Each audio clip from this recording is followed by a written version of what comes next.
ሰላም ጤና ይስጥልኝ የተወደዳችሁ የቮይስ ኦፍ ራያ ሚዲያ ቤተሰቦች እንደምን ውላችኋል? ዛሬ የካቲት 26 2018 ዓ.ም የቮይስ ኦፍ ራያ ሚዲያ ዕለታዊ ዜና ሰዓት ላይ እንገኛለን። በቅድሚያም አርዕስተ ዜና።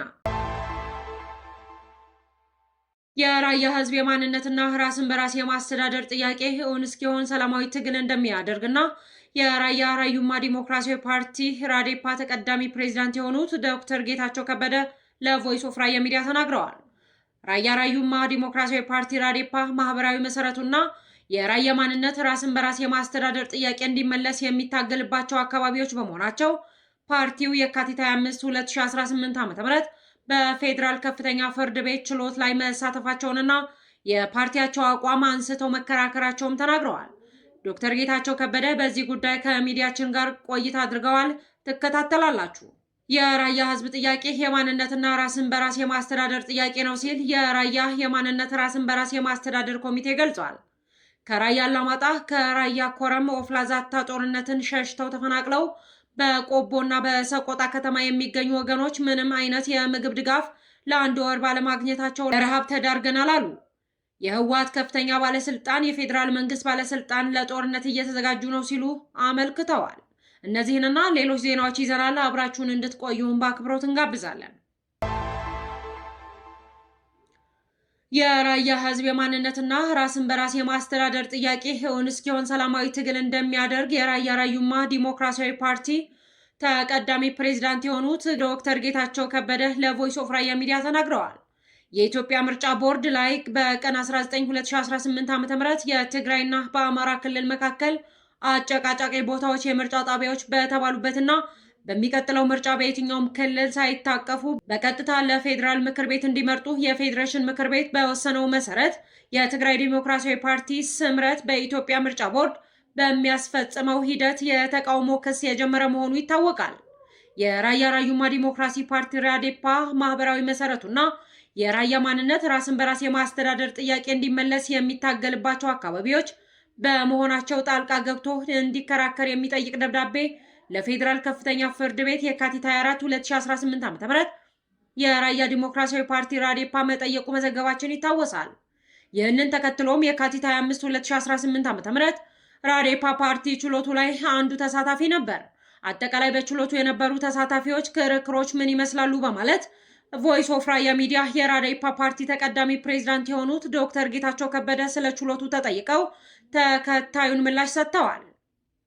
እሺ፣ አመሰግናለሁ። ያው የትናንት የካቲት 25 የነበረው የከፍተኛ ፍርድ ቤት ችሎት የትግራይ ዲሞክራሲያዊ ፓርቲ ስምረት ያስገባው የእግድ አቤቱታ የተከሳሽ የኢትዮጵያ ምርጫ ቦርድ በትግራይ እና በአማራ ክልል ለሚገኙ አጨቃጫቂ ቦታዎች የምርጫ ክልሎች በትግራይ ክልል ሳይሆን ከትግራይ ክልል ውጭ ሆነው ቀጥታ ለፌዴሬሽን ለፌዴራል ምክር ቤት እንዲወዳደሩ ባወጣው መግለጫ ይህንኑ ተቃውሞ የስምረት ፓርቲ አግባብነት የሌለውና ህገ መንግስታዊ ያልሆነ ውሳኔ ነው። ስለዚህ በነበሩበት በትግራይ ክልል ሆነው እንዲቀጥሉ ውሳኔው እግድ እንዲጣል ባስገባው የእግድ ደብዳቤ መሰረት ፍርድ ቤቱም በዚያንኑ ቀን በ19/06/2018 በመለያ ቁጥር 351364 በእግድ ጊዜያዊ እግድ አስቀምጧል። ስለዚህ ፓርቲያችን የራያ ራዩማ ዲሞክራሲያዊ ፓርቲ የፌዴሬሽን ምክር ቤት የወሰነውና የምርጫ ብሔራዊ ምርጫ ቦርድ ለአተገባበሩ ያደረገው ሂደት አግባብ ያለውና በተለይ በራያ አካባቢ ራያ ኮረም እና ራያ አላማጣ የምርጫ ክልሎች ቀጥታ ወደ ፌዴራል በፌዴሬሽን ምክር ቤት ውሳኔ መሰረት በአማራ ክልልም በትግራይ ክልልም ሳይሆኑ ቀጥታ ለፌዴራል ምክር ቤት መወዳደራቸው መወከላቸው ነፃና ፍትሃዊ ምርጫ ይሆናል። የራያ አካባቢ እንደሚታወቀው በሁለቱ ክልሎች የወሰንና ይገባኛል ጥያቄ ተደርጎ ስለሚታሰብ ዋናው ጥያቄ የማንነትና ራስ በራስ አስተዳደር ጥያቄ ነው። የራያ ህዝብ ጥያቄ እንደሚታወቀው ሁለቱ ክልሎች ግን ያው በዚህ ወቅት የኔ አስተዳደር ነበር አሁን ህገ መንግስት መቋቋም በኋላ ከ1987 በኋላ በትግራይ ክልል የነበሩ ስለሆነ ስቴተስ ኮ ይከበርልኝ የኔ ክልል አካል ናቸው ብሎ ግዛታዊ አንድነት በሚሉት አኳኋን ህዝቡን ወደ ጎን ትተው የርስትና የግዛት የአስተዳደር ጥያቄ ነው የሚጠይቁት። የራያ ህዝብ የማንነትና ራስን በራስ የማስተዳደር ክልልነት ጥያቄ ሆኖ ሳለ የአማራና የትግራይ ክልሎች የወሰን ይገባኛል ጥያቄ ተደርጎ የቀረበው አካሄድ የራያን ህዝብ ህልውና ወደ ጎን የተወ በመሆኑ እንዲታረም የራያ ራዩማ ዲሞክራሲ ፓርቲ በመግለጫችሁ መጠየቃችሁ ይታወሳል። ፓርቲያችሁ በማህበራዊ መሰረቱ የራያ ህዝብ እንደመሆኑ መጠን አከራካሪ ተብሎ የተገለጹት የራያ አካባቢዎች ዙሪያ አቋማችሁ ምንድን ነው ስንል ለጠየቅናቸው ጥያቄ ዶክተር ጌታቸው ከበደ ተከታዩን ምላሽ ሰጥተውናል። ታላቁ የራያ ህዝብ ማንነቱን በራስ የማስተዳደር መብቱን ህገ መንግስታዊ የሆነ መብት ስለሆነ ራሱ የሚለው መሆን የሚፈልገው መደመጥ አለበት ብሎ ነው የራያ ራዩማ ዲሞክራሲያዊ ፓርቲ የሚያምነው። ስለዚህ እግዱ አግባብነት የሌለው ነው። ጣልቃ ገብተን እንከራከራለን የሚል የጣልቃ ገብ ይፈቀድልን አቤቱታ ነበር ይዘን የቀረብ ነው። በትላንትናው ዕለት በአማራ ክልል ያሉ ተቋቋምን የሚሉ ኮሚቴዎች አሉ። ፓርቲዎች ሀገራዊ እና የክልል ፓርቲዎች አሉ። ከሀገራዊ ፓርቲዎች የአማራ ብሔራዊ ንቅናቄ አብን ቀርቦ ነበር የጣልቃ ገብ ጥያቄ። ራያ ራዩማ ዲሞክራሲያዊ ፓርቲም ያው ሀገራዊ ፓርቲ ነው። በማህበራዊ መሰረቱ በሆነ በራያ አካባቢ ጉዳይ ተቀዳሚና ዋናው ባለቤት ስለሆነ የጣልቃ ገብ አቤቱታ አስገብቷል።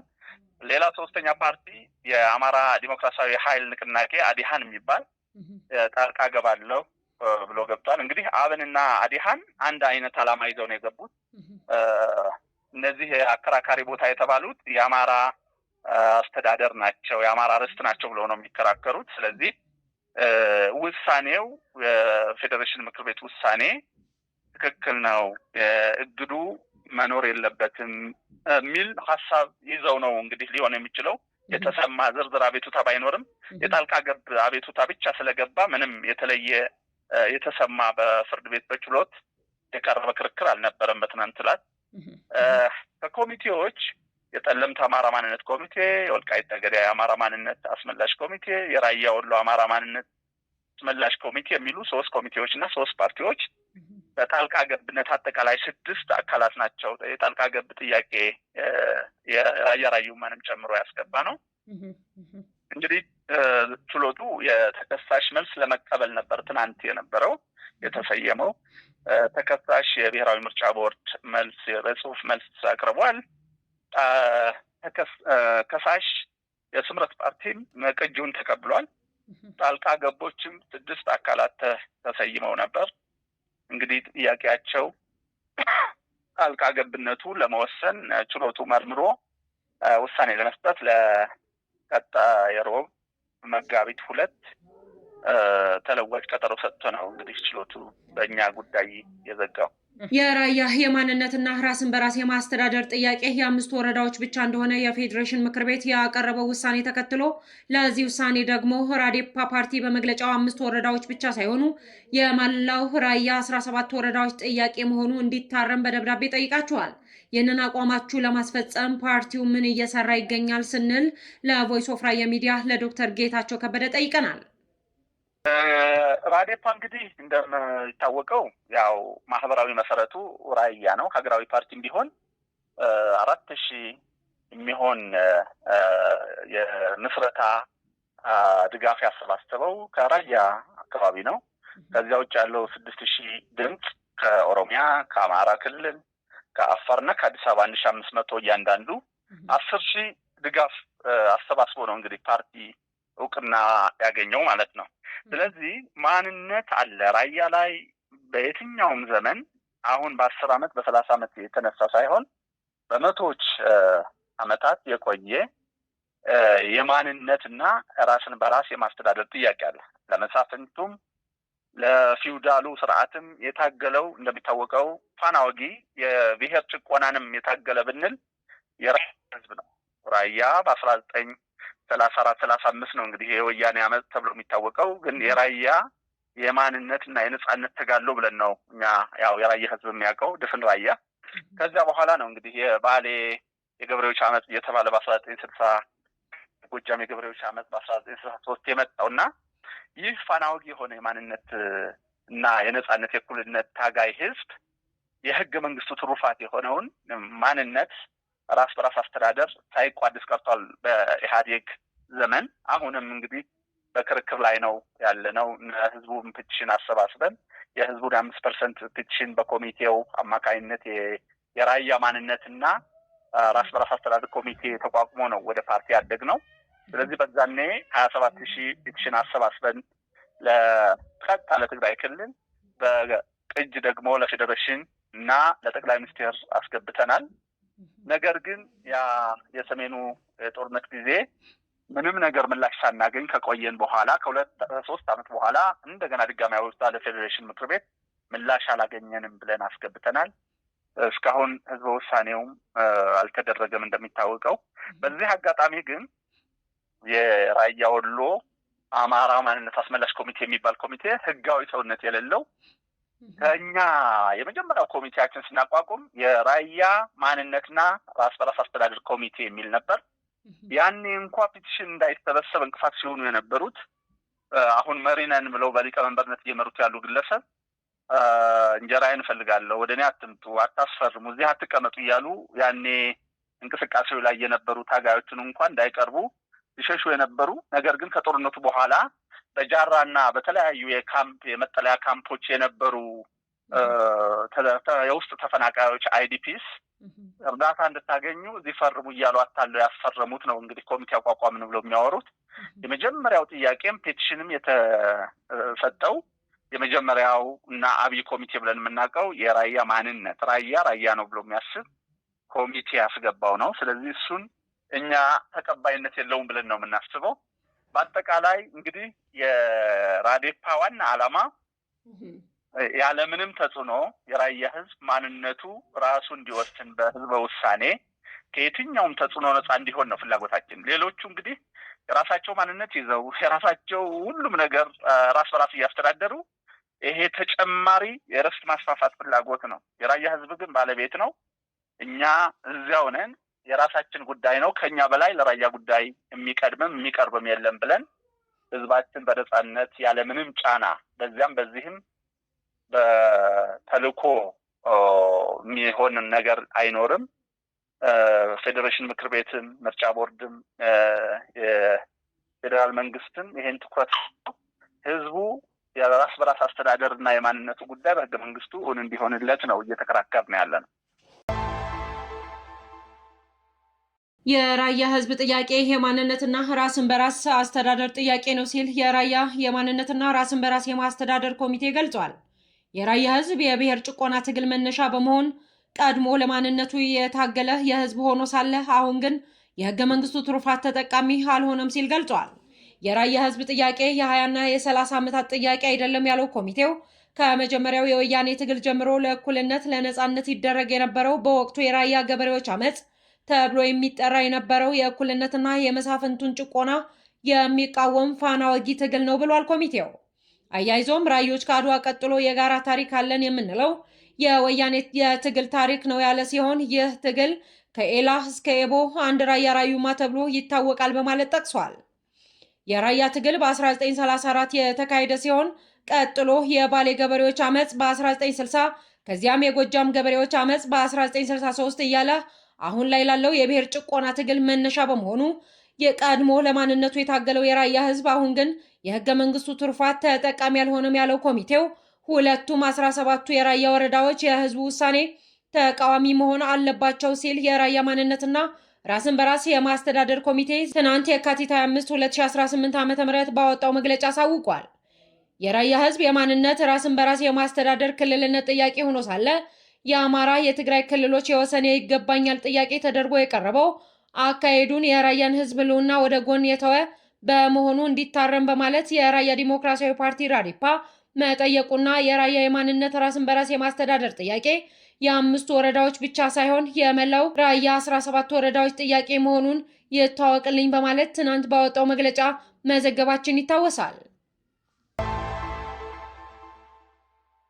ከራያ አላማጣ፣ ከራያ ኮረም፣ ኦፍላ፣ ዛታ ጦርነትን ሸሽተው ተፈናቅለው በቆቦና ሰቆጣ ከተማ የሚገኙ ወገኖች ምንም አይነት የምግብ ድጋፍ ለ1 ወር ያህል ባለማግኘታቸው ለረሃብ ተዳርገናል ብለዋል።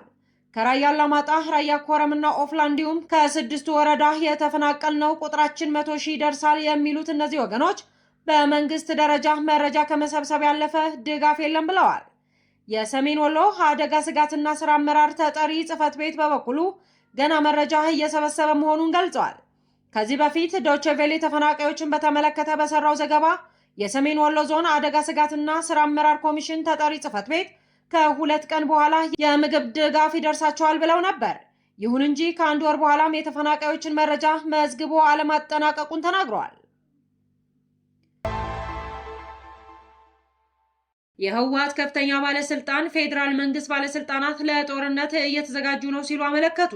የህወሓት ምክትል ሊቀመንበር የሆኑት አቶ አማኑኤል አሰፋ የፌዴራል መንግስት ወታደሮች ከሁሉም የኢትዮጵያ ክፍሎች እየገሰገሱ ነው፣ ትግራይ በፌዴራል ወታደሮች እየተከበበች ነው ሲሉ ለአጃንስ ፍራንስ ፕሬስ ትናንት መዘገባቸው ተዘግቧል። የፌዴራል መንግስት ባለስልጣናት ለጦርነት እየተዘጋጁ መሆናቸውን የገለጹት ባለስልጣኑ ሁኔታው በሰሜኑ የሀገሪቱ ክፍል አዲስ ግጭት ሊነሳ ነው የሚል ስጋት ማሳደሩንም አመልክተዋል። አጃንስ ፍራንስ ፕሬስ ላለፉት ሳምንታት በርካታ የፌዴራል መንግስት ወታደሮች በትግራይ ክልል ድንበር መከማቸታቸውንና የትግራይ ኃይሎችም እንዲሁ እዚያው መስፈራቸውን በዘገባው ጠቅሷል። የኢትዮጵያ ጠቅላይ ሚኒስትር ዶክተር አብይ አህመድ በቅርቡ ለኢትዮጵያ ዜና አገልግሎት በትግርኛ ቋንቋ በሰጡት ቃለ መጠይቅ በትግራይ ላይ የሚጀመር ጦርነት እንደሌለ ላረጋግጥ እወዳለሁ። ጦርነት የመጀመር ፍላጎትና ሀሳብ እንደሌለን ህዝባችን ማወቅ አለበት ብለዋል።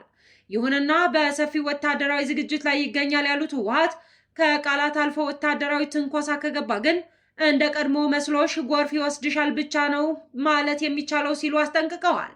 ትግራይ ክልል ለ2 ዓመታት ከዘለቀው ጦርነት ፕሪቶሪያው የደቡብ አፍሪካው ስምምነት ፕሪቶሪያ ደቡብ አፍሪካ ላይ በተደረገው ስምምነት መሰረት እፎይ ካለች ብዙም አልቆየችም ብለዋል። የተወደዳችሁ የቮይስ ኦፍ ራያ ሚዲያ ቤተሰቦች ለዛሬ የካቲት 26 2018 ዓ.ም ለቮይስ ኦፍ ራያ ሚዲያ የዜና ጥንቅራችን ይህንን ይመስል ነበር። ስለተከታተላችሁን እጅግ አድርገን እናመሰግናለን። ሰላም።